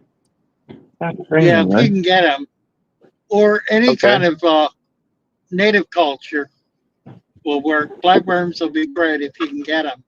They're kind of hard to come by, Oh, okay. but All right. you can get detritus worms by going out and getting some natural material from a pond or a ditch. Yeah, I And need to it'll do have that black again. worms in it. It's been a little Yeah, while that'll since I have did that. yeah, that'll have a lot of food in there for them. But yeah, it's looking good. That it is. Nice. Yes, it is. That's a great looking tank. Mm-hmm. Yeah, I still need a lot more plants in here too, though. But You know, it's just, looking at that sculpture reminds me. Though what's really cool about that is that it looks like an old crab pot. And I've done enough diving to have seen lots of old crab pots laying around on the bottom of the ocean. So it's really a great decoration. yeah, I like it. It came out pretty nice. Hey, I was gonna ask you, can you do a saltwater like natural, like no Yes, filtration tank also? yes. If you live and the substrate from out in the water, plus whatever kind of shellfish or fossilized coral or whatever is out there, you can put in your tank, and it'll establish a natural system. You need 3 inches of sand to make it work. But if you get a raw, it'll immediately be a fully balanced tank. Okay, all right. Well, I'm gonna look into that because I had a saltwater tank before, but that's the reason I started these. I didn't want to put all the money back into a saltwater tank. Yeah, where do you live? I live in South Carolina. Are you Couple hours from the beach. You're breaking up really bad on our end, Father Fish. You might be going Yeah, into a dead zone. I'm probably 2.5, 3 hours from Charleston. Not sure if we lost him. It looks like the cameras froze. But yeah, I need to put a lot more fish in here too. I'm still Nice. working on a nice school of something. Hey, you'll get there. Yeah. Daniel. That tank is looking gorgeous. Very nice. Thank you, Daniel. Yeah, it's came a long ways. But yeah, I'm gonna check into that saltwater stuff. So we'll talk to you guys later. Thank you. Thank you, Bye-bye. Daryl. Thanks for coming on. Thanks. Bye. Bye. And now we got Kenneth Jacobs. Hi, Kenneth. Sorry, I'm live. Hi, guys. Can you hear me? Yep, can you hear ya? Yes. All right. This is the koi pond. I put some fencing over it. And I got this Right. plastic I tied it to. This is cool. It pulls out. Nice. Oh, that's not bad. That looks I pretty think good, actually. Okay, good. I I like got it. too much dirt in it. It's a little dirty. I wanted it to be more sand, but I got a little bit of I just started putting water in it today. It's very low, obviously, right? Oh, well, it'll clear But I up. figured It'll, yeah, okay, good. I figured it would. I figured I might as well start putting Yeah. water in it. And right. I was talking to my nephew. He's over here helping backfill this around the edge. Oh, nice. So thanks, Father Fish and Dina and the other guys you showed their koi bet. ponds. Because I learned. I love it. I love it. It's great. Love that Good Not pond. nearly as job. exciting as the pumpkin patch, though. Look at this madness. Oh, love it. Oh my word. That is gorgeous. It's gonna be great back here, huh? Yeah, it is. That Paradise.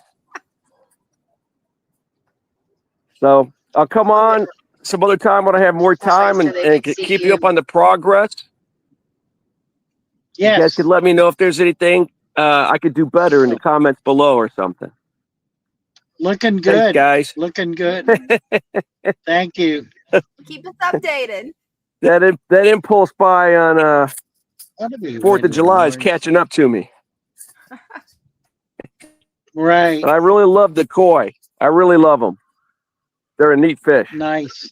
That they are. Yes, Right. they are. All right. Bye, I love that guys. patch. Great job. Bye The pond bye. and the patch. Well, that's Now better. we've got John Tucker ready to come up. Nice. Hi, Hi, John. John. Hey, Father Fish. New tank, buddy. Hey, Yeah. I love it. I love it. What do you think? I That's didn't tuck in the great. sand. I wanted to see the dirt here. Okay. Yeah. You're giving him a hard So time maybe- about his dirt. Me too. Right. You know, so Funny yeah, it's stuff. 20 gallon Right. long. Yeah, Yeah. I found this tank brand new at the Goodwill for $14. Oh, Brand wow. new 20 gallon What- long. You can't do any better than What that. a deal. What a Yeah. deal. Yeah. That's Uh, great. That is. And you can't. And then I was looking for some plants and rocks in the creek and some other little things. I don't know if you'll be able to see it. I found a fossil. It's right there. Wasn't Oh, supposed cool. to fall in the tank, but it's in there. Nice. But yeah, I hope you enjoy it. I love it. I love it. Tomorrow I'm gonna go get 1 or 2 more little fish for it. That's going to be amazing. I love what you've done there. Looking Thank good. you. Oh, and I was gonna say too, 2 weeks ago, when you were talking about how your person has been doing your scapes inside is exactly what I tried to follow. Give me just a little open space, and then on the edges have some plants and such. Hey, and I'm going to order some plants from you too real soon. We're, Hey, we're that'll be playing awesome. the network organ here. But okay, I'm going to let you guys get back then. Thank you. Hey, stay safe. You bet. Bye. And no, thank Thanks you, for by the coming way. up. You betcha. Hey, he's doing a great job. Hey, Oh, Yeah. looks like How we're you losing you feeling? there, Father Fish. Very tired. very Very tired. tired. Yeah. You think you need something to eat? Probably. Probably. That's Yeah. probably a good idea. I've got some food in the fridge. Yeah, 95. I'm okay, but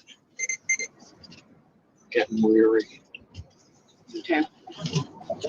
Well, if you Well, want, we do you can want me to get in stop line. and get No, something? no, We'll just get keep Father going. Fish. Let's just get there. No, we're good. I'm okay. We're good. We can keep going. I was just checking in on him because we hadn't stopped and gotten anything to eat since we left. Yeah, he probably needs to eat something. We're like 20 minutes away from the shop, so Yeah, I've got some food at the shop, so Oh, good. I'll just wait till we get there. Yeah. We've got a question from Adam Armbruster. His question is, were there any other natural aquarium style vendors there? And while you're answering that question, I'm going to take a quick break. Yeah, there were a couple. There was one fellow from Rhode New Island. York, huh? Rhode Island. From Rhode Island, who does plants, and that's he's doing them all in a natural environment. He's actually growing out plants and selling them. Beyond that, most people were. It was like products. There were several betta displays. A lot of people selling just a mix of fish. Dustin was there selling plants. Nobody really featuring the setup of an aquarium. There was a really interesting aquascaping show. They had about 10, what were they, 40-gallon tanks or so that that people signed up to aquascape. And some of the displays were very, very polished, very professional. That was fun. That was real interesting. But no, I would say there really was nothing I saw. I'm sure I didn't see everything, but there was really nothing I saw that reflected on natural fish keeping directly. We were kind of it, which says to me that it's a wide open game. I mean, nobody is really looking at how the aquarium is being set up. They're simply accepting throwing a bunch of gravel in a tank, filling it with water, and doing whatever they can do to keep fish alive after that. But no real sense of what's involved in setting up a system that's going to be self-sustaining and balanced and so forth. I mean, you can check your nitrate level ad infinitum, but it's really not going to tell you much other than the fact that the ammonia is gone, so you're not going to burn the fish up. Beyond that, it really is not helpful at all to try to figure out your tank's health based on the testing kit. I mean, you would have to give you an idea. In saltwater, the testing kits, most of the really good ones, involve testing 20 or more ingredients and processes every day in order to determine the effective balance of the system. Nobody wants to do that madness, but that's what's available. So while there are people selling those things, there's really nobody promoting them. They're not promoting anything really, which is kind of where we come in, because we're promoting something that's an alternative to all of that. And the feedback we got today was, yeah, brother, go for it. And a bunch of new people came by and were looking curious and interested. So I think we're on our way to bringing about a major change. We do have a new article in the TFH magazine that's out this month. And we're talking about doing a Q&A byline on natural aquariums in future issues, which they're feeling very positive about doing. So excited about the potential for all of that. You're back. Yep. Been back for a while. But that's, yeah, I didn't really see anything there that was to do with natural aquariums either. I was actually searching. The closest I found was Macro Lady. But yeah, right. nothing like what you're doing though. I mean, Yeah, but she's saltwater though. Yeah, she's not freshwater. Right. Mm-hmm. No, there was really nobody. You know, that's one of the things we need to do. Well, if we do this again, we need to have a display. Mm-hmm. Or a workshop showing people how to make the aquarium step by step. Yeah, like an hourly workshop. Yes. Yeah. Yeah, and repeat it every hour.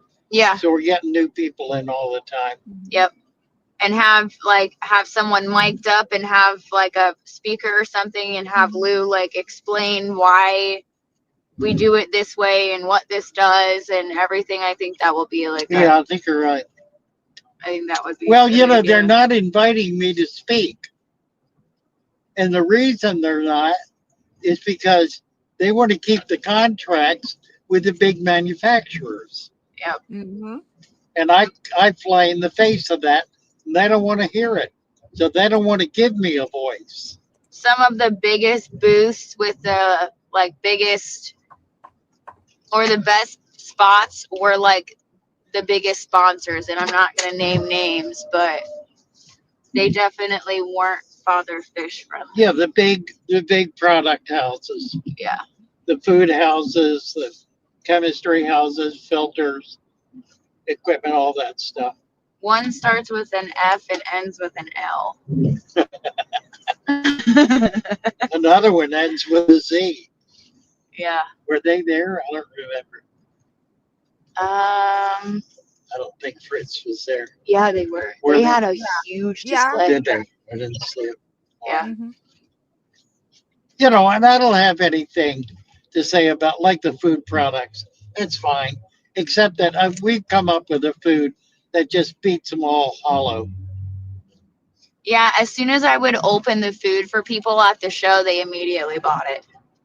Yeah, we took about 20 containers of food and sold it all. That's all we had. We just took what we had. Sold out. So did everything at the booth sell? Because I wasn't able to be there today.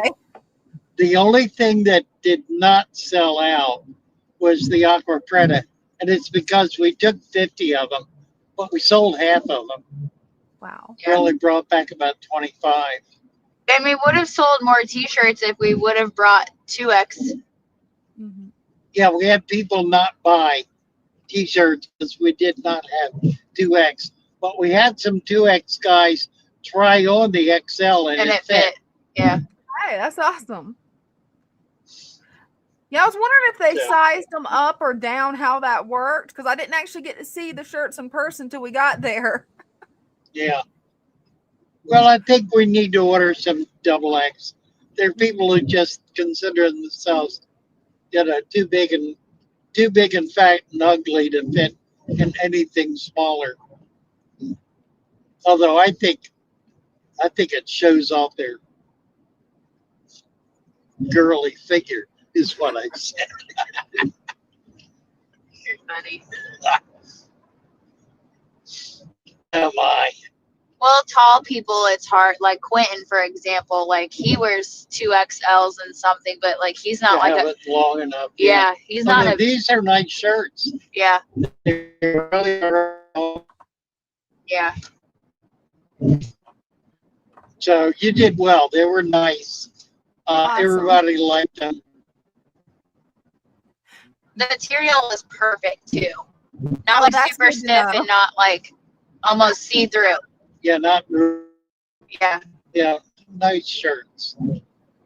Hey, that's good to know because, yeah, 401 Printing, I read the reviews. They were supposed to do a really good job and be at a good price. Better Great Lakes. Better Great Lakes is wondering, blackworms, could they have something in them to make your fish sick, like parasites?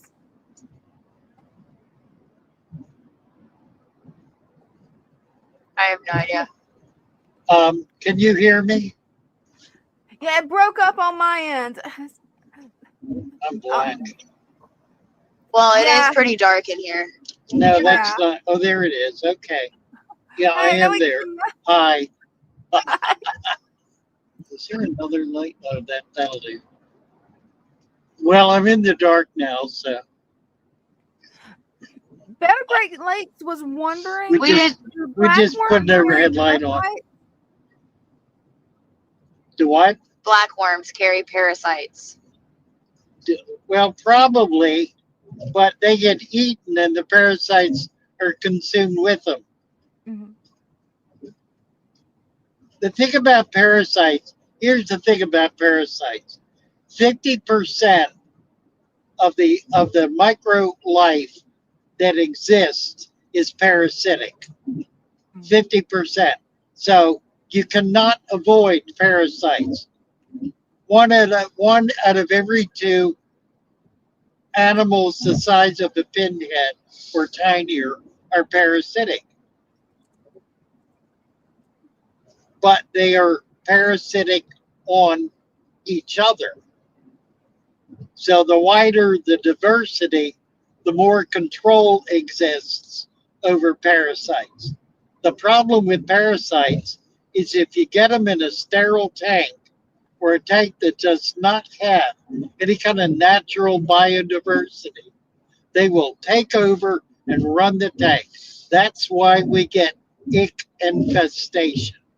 Ick infestation never occurs in nature because in nature, the parasites are controlled.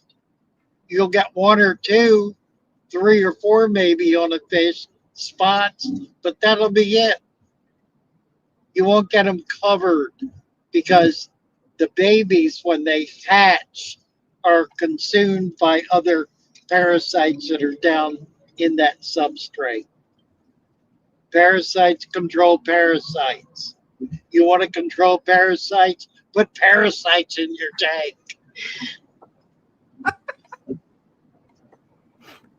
We got another question. God, what does it take to get rid of you?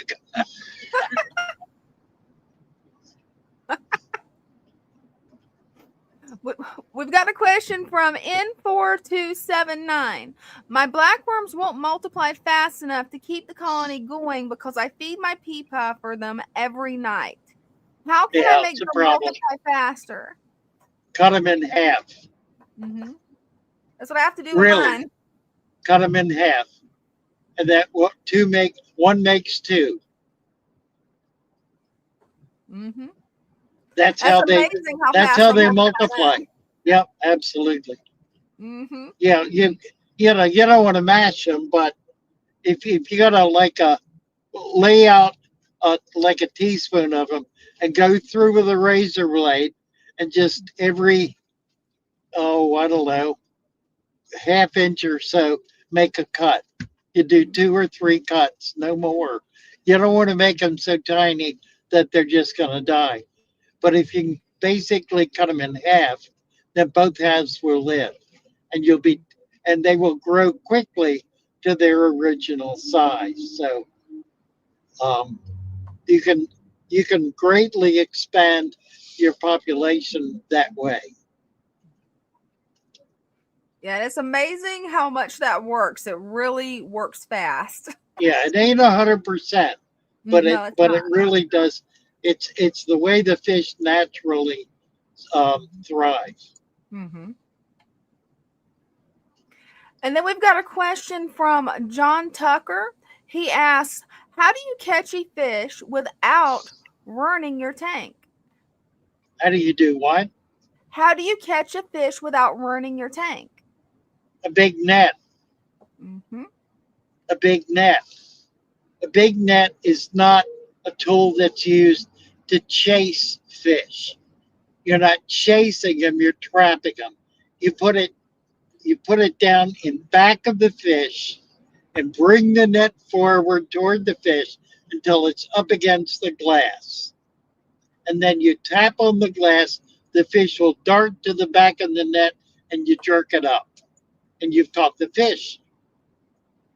It's really very simple. And there's no stress at all on the fish, and you're not messing up the tank. So the net should be a trap, not a predator.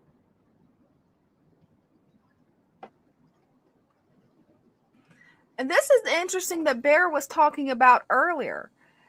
She said that she has an old Boy Scouts handbook from the 1950s, and that it actually talks about building an aquarium from sheets of glass and setting up the tank similar to the father fish method by collecting natural plants. Right. Well, you see, that's the way people did aquariums. That's the way people did aquariums from the beginning of the aquarium. Because it's the only thing that made sense. There were no options. You didn't have a bunch of gravel and chemicals to throw in the tank. Gravel and chemicals have killed the hobby. Yeah. Not dead, but put it on life support. Mm-hmm. That it has. It amazes me back in the 5 1950s, minutes. people knew this. People knew this way back in the beginning. Right? Oh, I mean, you go all the way back. You can go all the way back to ancient Rome, to the Greeks. They kept fish. Mm-hmm. I mean, they didn't have glass, but they had all kinds of containers, and that's how they kept them.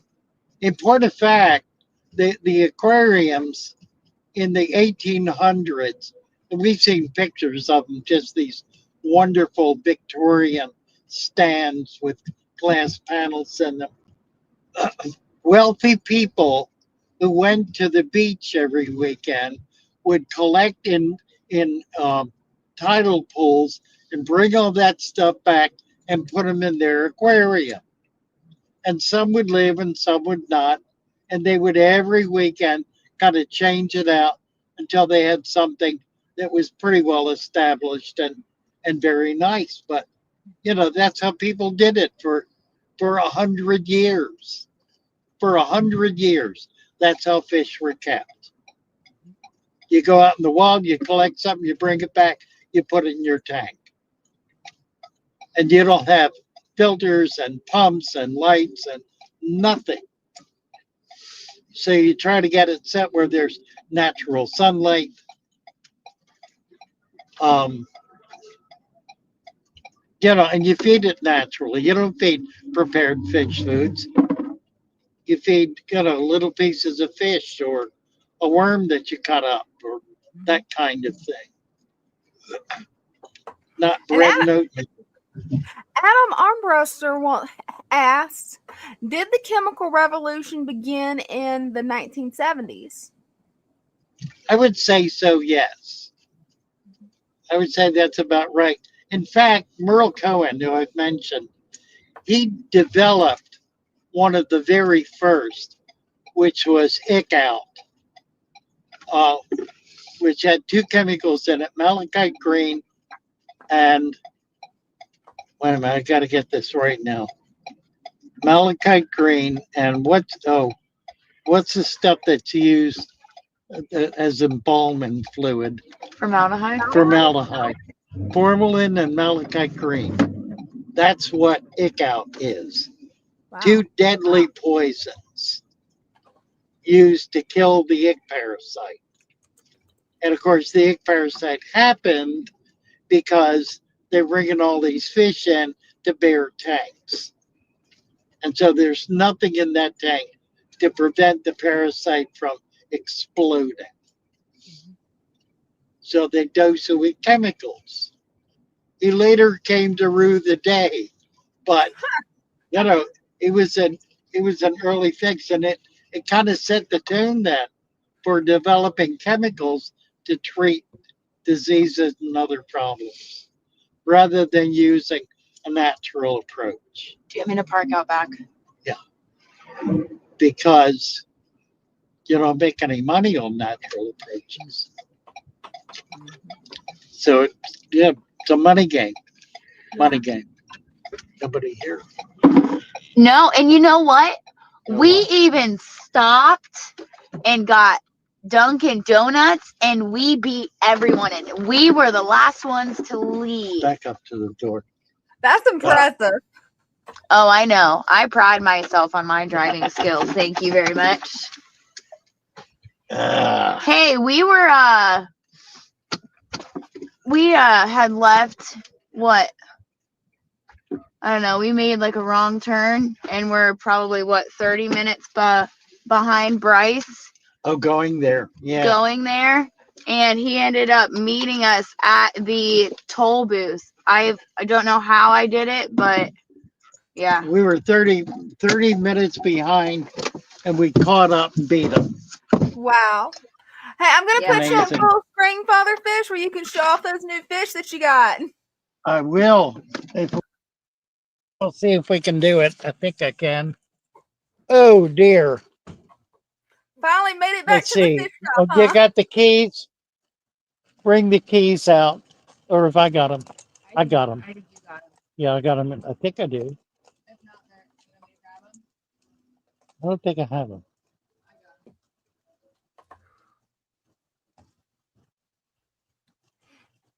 Let's see. Oh, Lord. Yeah. I'm not sure I can do this. There. Here's the box. Here. They're in the back. Thank you. Let's see. And they're in there. Oh, they're in there. Yeah, we can't get to that. I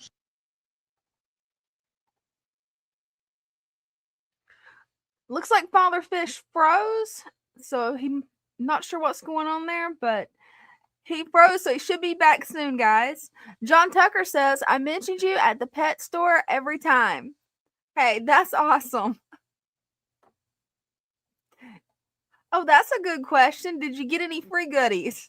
I don't think Father Fish can hear us, but I can put a star there and ask him when he comes back. Doompa says frozen fish. That's funny. Let's see what else we got here.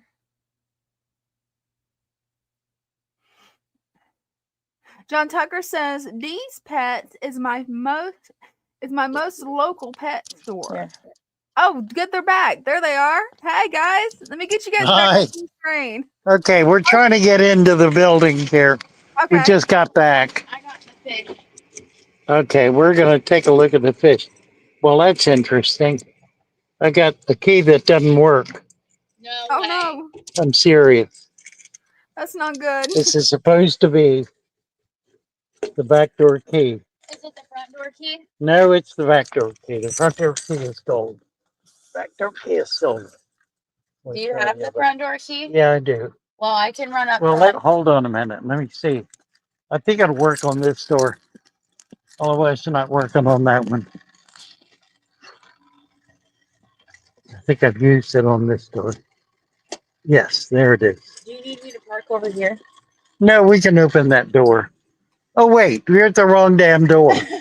The one. That would be why it doesn't work. That makes sense. Oh my gosh. Honestly. You guys have had a long Let me weekend. let me put something there to Here, prop I got that it. door I open. got it. Just a bag of sand.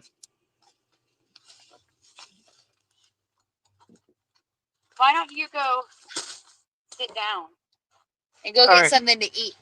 All right. Yeah, you need to get something to eat. Okay. definitely. What time is it? It 7:56. Let's wrap it up, and Sounds good. we'll show everything on Wednesday night. Hey, that sounds like fun.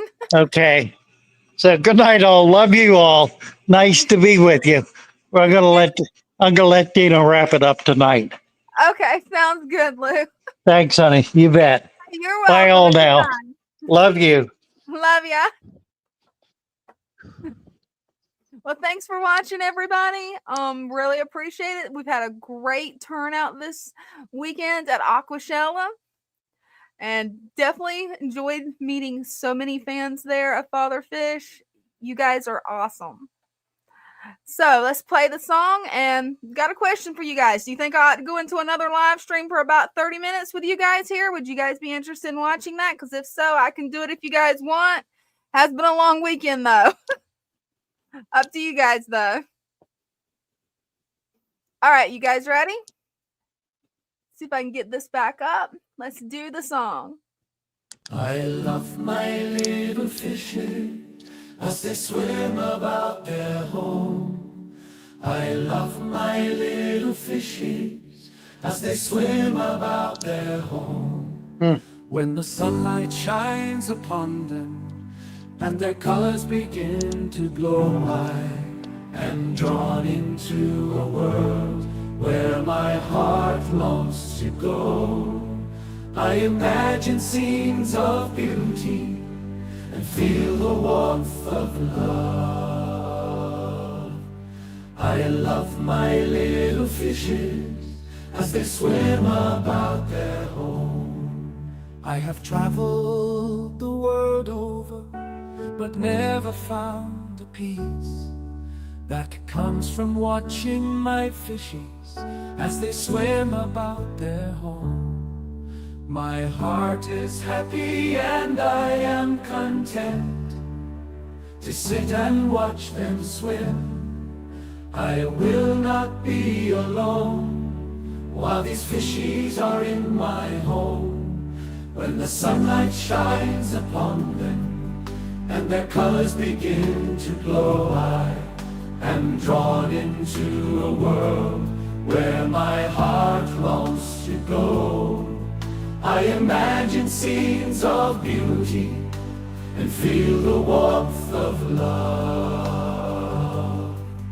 I love my little fishes as they swim about their home.